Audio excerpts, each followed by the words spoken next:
Yo, what's up, guys? It's Noah here, breaking down the NFL slate for the divisional round. We're going to cover this four-game playoff slate, go position by position, quarterback through tight end, just talk about some of the plays that I like for this week. I'm recording this video on Thursday morning, so these are pretty much my final thoughts on the slate. We do have most of the injury news. Still waiting for an update on Mark Ingram, but he seems likely to play this week. That's really all that we're waiting on. Pretty much everybody else is good to go for this week, so we're going to go through each position. We will talk about Draftkings and Yahoo. Just before we do get started, guys, would appreciate it if you would drop a like down below. If you are new to the channel, make sure you click that subscribe button as well. I do upload these videos every week for the NFL slate. Usually post them on Thursday. Next week for the two-game slate, I'll still have a video up for that as well. That video will probably go up on Friday of next week, and then I'll have a video up for the showdown slate for the Super Bowl as well. So still posting a ton of NFL content. I do put up NBA content pretty much Monday through Friday, and if I can, I try and get NBA videos up on the weekends. But definitely Monday through Friday, I'm posting NBA videos on this channel. So got a ton of content coming out for you guys. Would appreciate it if you would subscribe. Click the notification bell as well, so that way you do get notified every time I upload. If you haven't yet, you can also follow me on Twitter. I'm very active over on Twitter. If you want to give me a follow, a link to my Twitter is down below at DFS by Noah. I do also have a ton of exclusive content available on Patreon. I post NBA content on Patreon Monday through Friday. I have an article that goes up Monday through Friday where I pretty much break down the whole slate, talk about some of my favorite plays at each position. I do private videos over there. I give updated core plays for NBA. And then for NFL, I have NFL content going up Thursday, Friday, and Saturday. Thursday night, my article will be posted on this slate. I'll have my ownership show going up on Thursday night. Friday night, I'll have my cash game player pool and lineup building video going up on Patreon. And then Saturday morning, I'll have my closing thoughts where I pretty much break down the slate one more time, talk about all my favorite plays. So a ton of content's up on Patreon as well. I post videos on this YouTube channel quite often. I mean, pretty much every single day, but still have a ton of content available on Patreon as well if you want to check out all the stuff I have to offer over there. But let's go ahead and look at quarterback for this week, guys. Start off at the top. So Lamar Jackson, most expensive quarterback on both sides. Really to no surprise. He's $8,400 on Draftkings, and over on Yahoo, Lamar Jackson is $40.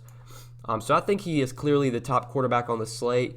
He's the guy that I want to jam in the most. It's very easy to get to him on Yahoo. The pricing is much softer over there. And if you just look at the difference between like Mahomes, Watson, Jackson, Mahomes is only $3 less. Watson's only $4 less. Like, I'm just going to pay up for Lamar Jackson the most over on Yahoo. Now, on DraftKings, you could argue that for the discount, a guy like Watson for $1,700 less, Mahomes for $900 less, it could be worth the discount, but I still want to try and jam in Lamar Jackson as much as possible this week. I just love this spot for him. I mean, Lamar Jackson's been, like, just insane this season for fantasy, pretty much giving you a 20-point floor.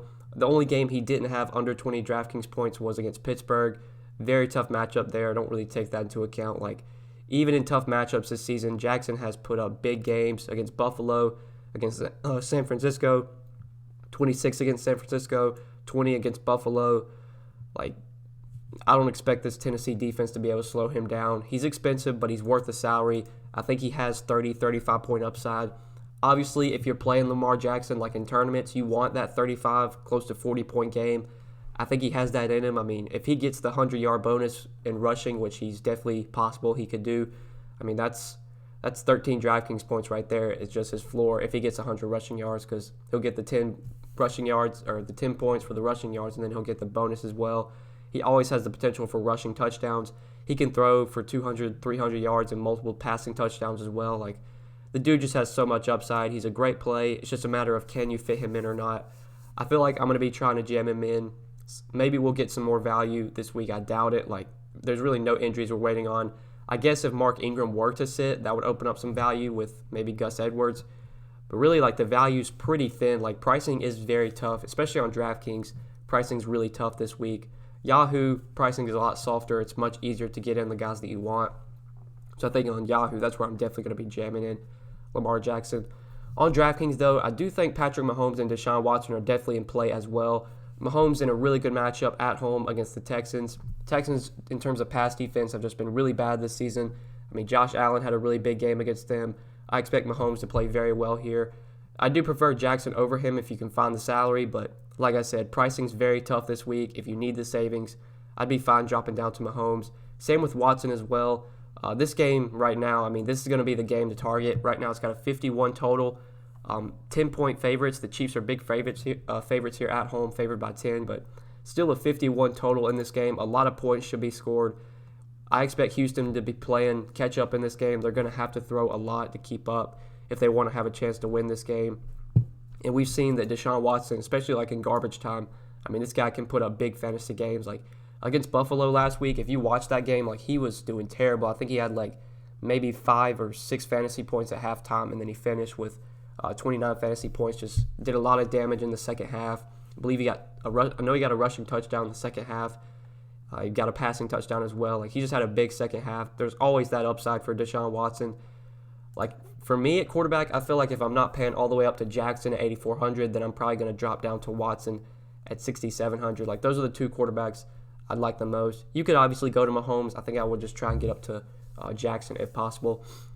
Now, Aaron Rodgers is someone I want to talk about. I do like him quite a bit this week. I think he's going to be very low owned. I think you're going to see a lot of ownership go to the top 3 quarterbacks for good reason. I mean, the top 3 quarterbacks, Jackson, Mahomes, Watson, are clearly the 3 best quarterbacks on the slate. So, like Wilson, Rodgers, Garoppolo, Cousins, Tannehill, I don't expect any of these guys to get much ownership. Aaron Rodgers, I do like quite a bit here at home against the Seahawks. Like Rodgers, he did not have that great of a fantasy season. Only a couple games over 20 DraftKings points. I had 1, 2, 3, 4, 5 games this season out of 16 where he went for over 20 DraftKings points. So for fantasy, he didn't have that great of a season, but it's the playoffs. I expect Rodgers to play very well here. I mean, it's win or go home for the Packers. At home, I expect him to play very well. I think the upside is there for Aaron Rodgers in this game. I mean, right now, this game has the third highest total. Yeah, it's got the third highest total on the slate at 47. Packers are favored by 4. Like these two Sunday games are definitely going to be like 2 of the better games to target, just in my opinion. So I do like Aaron Rodgers quite a bit, especially in tournaments. I want to be overweight on him. Like if I'm playing 20 lineups this week, like I'm probably just going to keep my exposure to the top 4 guys. I don't expect to have much Kirk Cousins this week. Don't expect to have much Garoppolo. Don't see myself playing much Tannehill. It's going to be like the top 4 guys I play the most, or top 5 guys, I guess you could say. Include Jackson in there. Jackson, Mahomes, Watson, Wilson, and Rodgers. Really don't see myself paying down at quarterback. I'm just going to try and find value at other positions and then spend up at QB. So let's go ahead and move on to running back now. We'll talk about running back. This is a position that does present us with some value that we'll talk about in a second. But starting off with the guys at the top, you got Henry, Cook, Jones as sort of like your stud running backs for this week. Derrick Henry was someone that really burned me last week. I was underweight on him. I didn't like the spot for him against the Patriots, and he just went out there and had a monster game. 182 rushing yards and a rushing touchdown. Also had 1 catch for 22 yards, finished with 30 DraftKings points. Obviously, if you wanted to win tournaments last week, you probably had to have Derrick Henry. So I was not able to take anything down last week. I was very overweight on Dalvin Cook, but didn't really matter because I didn't have a ton of Henry. Like this is probably a spot where I'm going to be underweight on him again. Like big underdogs here on the road, you're 10-point dogs. Like I just don't know if Derrick Henry is going to get 30, 35 touches in this game, especially if the Titans get down. Like I think the way they're going to want to play this game is just to give the ball to Derrick Henry as much as possible and keep it out of Lamar Jackson's hands. So like maybe he gets 30 touches again. I don't know in this matchup though if he's going to be very efficient. I mean, Baltimore in terms of run defense, I know they've been in run DVOA, they've been like middle of the pack this season. Like I just prefer guys like Dalvin Cook who have similar workload. Cook's going to get similar touches, if not more. Last week, first game back from injury, he looked fully healthy. Got 28 carries for 94 yards. Got 5 targets as well. So he got 31 touches last week against the Saints. He had 2 rushing touchdowns. He was just 6 yards shy of the 100-yard bonus. Like Cook's going to get similar usage to Derrick Henry. He's going to be involved in the passing game. He's game script proof. So even if the Vikings get down big and they're trailing, like Dalvin Cook will still be out there catching passes. So maybe that's a hot take, but I do prefer Dalvin Cook over Derrick Henry this week. I preferred him over Henry last week. I mean, they pretty much had like an identical game. Henry finished with 30. Cook finished with 28. I think Cook outscores Henry this week. I'm going with him over, especially on Yahoo. Like Henry's 37, Cook's 30. Like definitely give me Cook in that situation. I guess you could argue that Cook versus Henry on Draftkings with just a $200 difference, but where Henry's 37 on Yahoo. I know the pricing's really soft, so it's pretty easy to get him in if you want to. But like, I'd just rather save $7 and play Dalvin Cook. I'd rather save $10 and play Aaron Jones. So then we can't talk about Aaron Jones. I think he's my next favorite running back on the slate. At home against Seattle, like, this is definitely a winnable matchup for Aaron Jones. Seattle has really struggled against pass-catching running backs this season. Aaron Jones is heavily involved in the passing game. He's another guy kind of similar to Dalvin Cook. Like, he's game script proof. Even if the Packers get down, Jones is still going to be on the field catching passes. We saw him get 27 touches last week against Detroit. I don't expect him to get that much volume now that Jamal Williams is back and going to play this week. But I still think Jones probably gets 16 to 18 carries, probably 4 to 6 targets, if not more. Like 7,400, we need all the savings we can get this week. So if you need to save from Cook to Jones, I'd be fine doing that. I do like Jones quite a bit. Like, ranking the top 3 running backs, factoring in price, I would go Cook number 1, Jones 2, and then Henry 3. I'll have exposure to all 3, but I definitely feel like I'm going to be underweight on Derrick Henry again. And hopefully that doesn't come back to bite me. I don't love the spot. I think there's a lot of risk with him, especially in this game. If they get down, like, he could lose a lot of work in the second half. So that's just going to probably be an avoid for me, and hopefully it doesn't come back to bite me. But other running backs, I think right now Damian Williams probably looks like one of the better, like, mid-tier kind of value running backs. He's $6K on DraftKings. We saw him in Week 17 get 16 touches against the Chargers, 12 carries for 124 rushing yards, had 7 targets, 4 catches for 30 yards. If you watch that game, he did break off like a long 80-yard touchdown. So, I mean, he kind of got lucky in that game. Or I don't want to say he got lucky, but if you watch that touchdown run, like, he was about to fall down and then he managed to keep his balance and run for 80 yards. The defense kind of like stopped on the play and they thought he was down, but he managed to keep his balance. I think that was a bit of an outlier performance for Damian Williams in Week 17, but still, I expect him to be the number 1 running back. LaShawn McCoy, I don't even think McCoy touched the ball last week or if he was even active. I can check that real quick. Like, I'm pretty sure it was just like the Damian Williams show. Yeah, like LaShawn McCoy didn't even get any touches last week in Week 17. Maybe they'll use him here, given that it's the postseason, but I still think Williams is going to be the number 1 running back. I like the matchup against the Texans. The Texans have been one of the worst teams in terms of defending pass-catching running backs. They've allowed a lot of receptions to running backs this season. So really good spot for Damian Williams. On Yahoo, he is clearly one of the best running back plays. Only $16. He's the same price as Marshawn Lynch. Like, he's cheaper than Carlos Hyde. Definitely give me Damian Williams over all those guys. And then I think we can talk about another value running back. Carlos Hyde on the other side of this game, I do like quite a bit. This is definitely a good matchup. KC has really struggled against the run this season. They have been, like, I'm pretty sure they're bottom 4 or bottom 5 in run DVOA this season. Carlos Hyde had a big game earlier this season against KC back in Week 6. 26 carries, 116 rushing yards, and a rushing touchdown. Also had 1 catch for 14 yards, 22 DraftKings points. Like, he's going to be involved. I mean, he's clearly their number 1 running back. Even if they get down, like, Carlos Hyde, he still has the ability to catch passes. Like, he doesn't have a ton of volume in terms of targets this week, but he's got some games with 5 targets, 3 targets. Like, they'll still use him a bit in the passing game. Last week against Buffalo, we saw him have a decent game. Wasn't very efficient, but he did get 17 touches, 16 carries, 48 yards, and 1 target, 1 catch for 5 yards. He did have a receiving touchdown. Like, I like the matchup for Hyde. We're desperate for value this week. I think at $5K on DraftKings, he is firmly in play as a value running back. And then keep an eye on Mark Ingram. If he's out, Gus Edwards is only $4,900. He'd arguably be one of the top value plays on the slate at $4,900, even though he doesn't catch many passes. I mean, last time Ingram was out, I think Week 17, he got 21 touches in that game. So I'd have my eye on him, but that's just news we're going to have to wait and see on heading into Saturday. I guess Duke Johnson we could talk about as well. If you think that Houston's going to get down big in this game, I mean, they should be using Duke Johnson a lot in the passing game if they do get down big. We've seen there's games this season where he gets 6 to 8 targets. I prefer to go to Carlos Hyde. I think Carlos Hyde just gets more touches overall. They're similarly priced as well, like only a $300 difference. I would prefer Hyde. But I mean, if the Chiefs get up big and like if the Chiefs get up big and Houston's down like 3 scores, I mean, we should see a lot of Duke Johnson in the second half. I still would probably prefer to go to Hyde though. I think Hyde gets more touches, has more upside, more likely to get the touchdowns as well. But yeah, that's really it for me at running back. I feel like this is going to be a position I just try and pay up this week. Cook, Jones, Henry Henry I'm less interested in, but definitely Cook and Jones. I want to get Damian Williams in there in the mid-range. If I need value, I think Carlos Hyde's the guy that I want to go to for value. I don't really see myself going to the San Francisco running backs. I don't really like Mostert at 5,800, especially given that he's going to split some work with Coleman and Matt Breida. Really don't want to go to the Seattle running backs either. Like Travis Homer got a decent amount of volume last week, 11 carries, 1 target, but I just don't expect him to be very efficient. If I'm going to target guys from Seattle, it's going to be the passing game.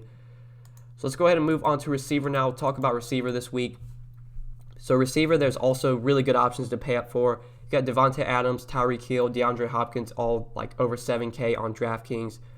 Ranking the top 3 receivers, I would probably go Devontae Adams number 1. Probably just go with the order they're in. So Adams 1, Hill 2, Hopkins 3. It's very tough to get these guys in if you're paying up for Lamar Jackson and if you're paying up for Dalvin Cook. With how tight the pricing is, you're going to have to sacrifice either paying down at running back or getting off Lamar Jackson and going down to Deshaun Watson, which I'm fine doing. I do want to try and get one of these 3 guys into my lineups if possible. Devontae Adams, this dude's just getting so much volume. Last 3 weeks of the regular season, 13, 16, 13 targets. He's just been as safe as it gets for fantasy. It's the playoffs, so I expect Devontae Adams to probably get 14, 15 targets this week. He could definitely beat Seattle's secondary. I like him quite a bit. I think on Yahoo, with how soft their pricing is, $29 for Devontae Adams, you can easily fit him in with Lamar Jackson, $28 for Tyreek Hill. You could probably fit both those guys in if you wanted to. Just might have to try and find some value elsewhere. I do like paying up for them, though. Adams, number 1 for me, Hill 2, and then Hopkins 3rd. I think it just kind of comes down to how you playing your lineups. If you have Patrick Mahomes, probably want to get Tyreek Hill in there. If you got Aaron Rodgers, stack him up with Devontae Adams. If you're playing Russell Wilson, maybe you run it back with Devontae Adams. Just whatever receiver fits, that's kind of the receiver I'd be fine playing. Whatever receiver correlates in your lineups, that's the receiver I'd be fine going to. I feel Adams is safer. He's the safest in terms of volume. Maybe Tyreek Hill has the highest ceiling out of all the receivers, but honestly, Devontae Adams has shown a pretty massive ceiling lately. 26 Draftkings points, 2 of his last 3 games. He's got 100-yard upside with multiple touchdowns in him for sure. So I love those 3 guys. Specifically, would rank them in the order they are. Now then you got these mid-tier plays like Metcalf, Thielen, A.J. Brown. I think we definitely need to talk about DK Metcalf on Yahoo. So his price tag did not move. He's still only $19 over there. Just comparing him to the other receivers on Yahoo, he's the 4th, 5th, 6th, 7th, 8th. He's tied for the 8th most expensive receiver or 7th most expensive receiver on the slate. I think DK Metcalf really stands out on Yahoo at only $19. He had a monster game last week against Philly.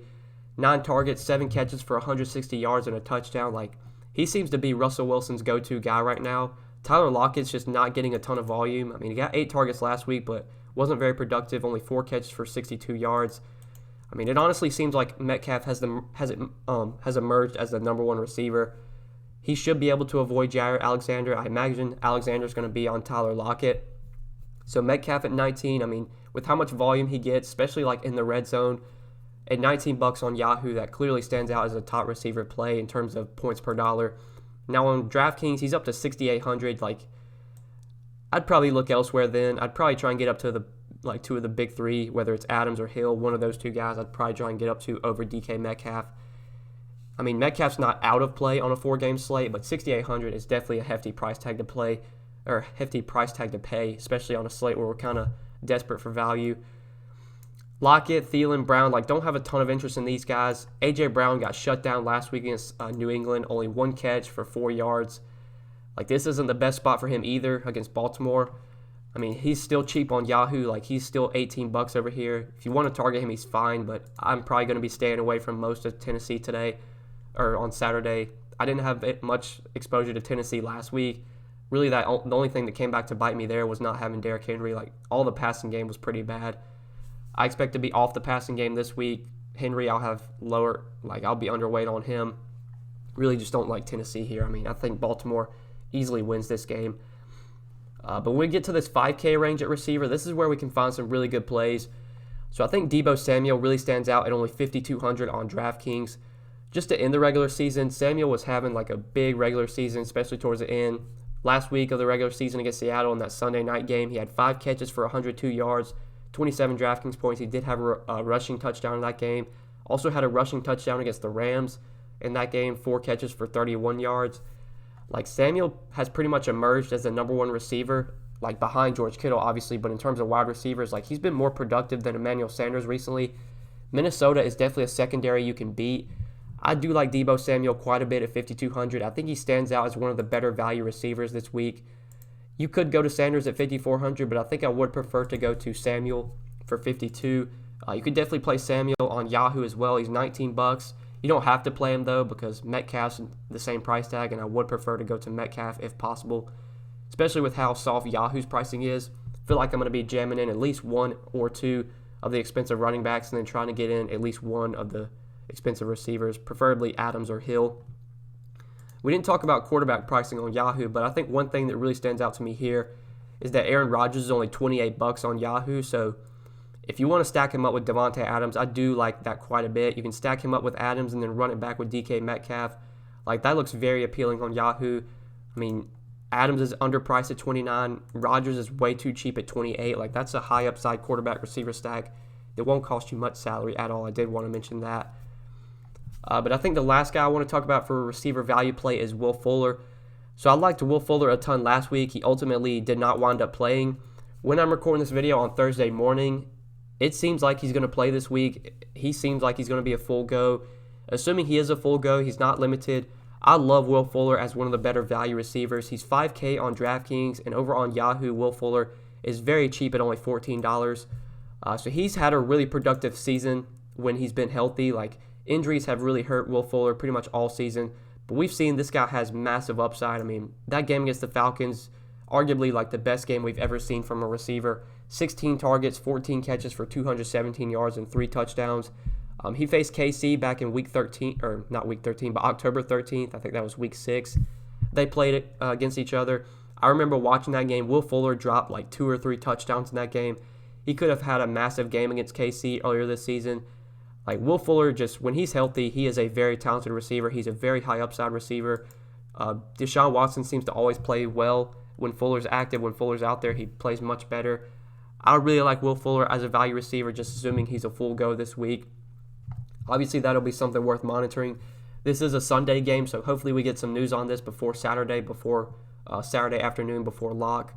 Assuming Fuller's a full go, love him as a value receiver. Under 5K, though, like, there's not much else I like at value. I think these 3 guys, Lazard, Brown, and Watkins, are in play. I wouldn't consider them top values, though. Like, Lazard's 4,500. I mean, he's been getting really good volume just the last few weeks. 9 targets, 8 targets. He's pretty much been the number 2 receiver behind Devontae Adams. You could go to him at 4,500. Marquise Brown, I mean, we know that, like, he has a very, very low floor, but there's definitely a ceiling for Marquise Brown. The floor is just really, really low. On a four-game slate, though, we're really searching for value. We need that upside value, and I mean, Marquise Brown, the upside is definitely there for a guy like him. In the playoffs, you would think they're going to use him more. He's in play for me at 4,400. Sammy Watkins as well, very low floor, but he's going to get probably 6 to 8 targets. If he gets into the end zone and can put up double-digit DK points, like, he can easily pay off this salary. Really good matchup against a bad Houston secondary. So, like, Brown, Watkins, Lazard, like, those guys aren't my favorite values, but they are definitely going to be in my player pool for sure, especially if you want to jam in the expensive running backs and receivers. You're going to need to find value. But, like, I guess David Moore you could consider for 3,900. He's pretty much been the wide receiver 3 behind Lockett and Metcalf. I mean, 4 targets last week against Philly, 2 catches for 57 yards. Like, you definitely need to temper your expectations on David Moore. Don't expect a massive game from him, but at 3,900, you really don't need him to put up a massive game. If he can go for 3 catches, 30 yards, and a touchdown, that could be good enough at 3,900, given the lack of value. Like, Corey Davis, I did play some last week. I'll be honest, I played some Corey Davis last week. He did absolutely nothing. He got 2 targets and finished with 0 fantasy points. I'm not going to play him this week, so I'm sure he's going to have a massive game. Just won't be going there. Like, there's really no value I like. David Moore is going to depend on the status of Malik Turner and Jerron Brown. Keep an eye on those guys. If both Turner and Brown are out, then I do expect David Moore to be the wide receiver 3. and he could be in play at 3,900. But yeah, that's really it for value receiver. Like, I guess you could take a shot on Willie Snead. I mean, he's probably going to get 4 to 5 targets. If he gets into the end zone, he could be a good play, but that's all an if. The value it's really thin. It's really like high risk. I mean, a lot of the value plays this week are very risky. You don't feel great about them, but if you want to get these studs in your lineup, you're going to have to take on these risky values, just in my opinion. So let's talk about tight end now. I think tight end this week is pretty straightforward. I mean, Travis Kelce and George Kittle are by far the top 2 options on the slate. Like, I know I want to pay up at receiver and I want to pay up at running back, but I might be prioritizing getting in one of Kelce or Kittle just with how weak the tight end position is. Like, even if Kelce and Kittle put up 15 DraftKings points, they could still be the highest scoring tight end by 5-10 points. Like, Jacob Hollister, I mean, if you're going to play a cheap tight end, it would be Jacob Hollister for me. Like, he's getting 4 to 6 targets. Green Bay has struggled against tight ends this season, so you could look to Hollister, but I just feel the upside is so much higher for guys like Kelce and Kittle. Between the two, I think I slightly lean Kelce, but I mean, it's very close. I love both guys this week. I want to try and fit both guys in. On Yahoo, $1 difference, Kelce 26, Kittle 25. I want to get one of those guys into pretty much all my lineups if possible. Now, if I'm jamming in a ton of studs, if I'm paying up at quarterback, paying up at running back, trying to get receivers in there that I like, I mean, I'm probably going to have to go cheap at tight end, and that's where Jacob Hollister would come into play for me. But other than like Kittle, Kelce, and Hollister, like, I don't really expect to get much of any other tight ends. I won't be on Kyle Rudolph. Don't expect to play Jonnu Smith. Darren Fells, you can maybe go to if Atkins is out again, but I don't love that play. Jimmy Graham, really don't think he has a ton of upside, so I'm going to be really keeping my tight end player pool tight this week. Pretty much going to be limiting my exposure to 3 guys, Kelce, Kittle, and Hollister. Preferably Kelce and Kittle, I would just love to get to the most. But yeah, guys, I think that's really it for quarterback through tight end. I guess we could run through defense real quick. Defense this week, I said it last week, just play whatever defense fits into your lineup. It's a 4-game slate, so even if you have guys going up against your defense, I'm fine with that. Like, I had 2 Saints players in my lineup, and I played the Vikings defense just because they fit into my lineup. So I really have no strong hot take. I mean, it's the playoffs. It's hard to say that, like, any defense is a top defense. I guess Baltimore has the most upside because I could see them forcing, like, the most turnovers, but they're also the most expensive defense. So on a 4-game slate, we really need value. I don't really want to pay up at defense. Like Yahoo, I think the Packers at home for $12 really stand out. You could go to them. I guess Minnesota against San Fran for 15 you could go to. But yeah, guys, just play whatever defense fits into your build. Don't really have a strong take here. So yeah, I think that's pretty much it for this 4-game playoff slate. Hopefully you guys enjoyed this video. Really appreciate you watching this video. Appreciate you guys supporting my NFL content throughout the playoffs, throughout the regular season. I do love making NFL videos. NBA is probably my favorite DFS sport, but I love playing NFL as well. When baseball season gets here, I will be making MLB videos daily as well, pretty much Monday through Friday, sometimes on the weekends. Just getting out a ton of content on this YouTube channel, putting up a ton of content on Patreon as well. If you guys want to check out all the exclusive content I have to offer over there, you can do so. My Patreon is linked down below, patreon.com/DFSbyNoah. Also linked down below is my Twitter, so if you want to follow me on Twitter, @DFSbyNoah, very active over there. But good luck this week, guys. Thank you again for all the support. Love you guys. Appreciate it. And good luck. Peace.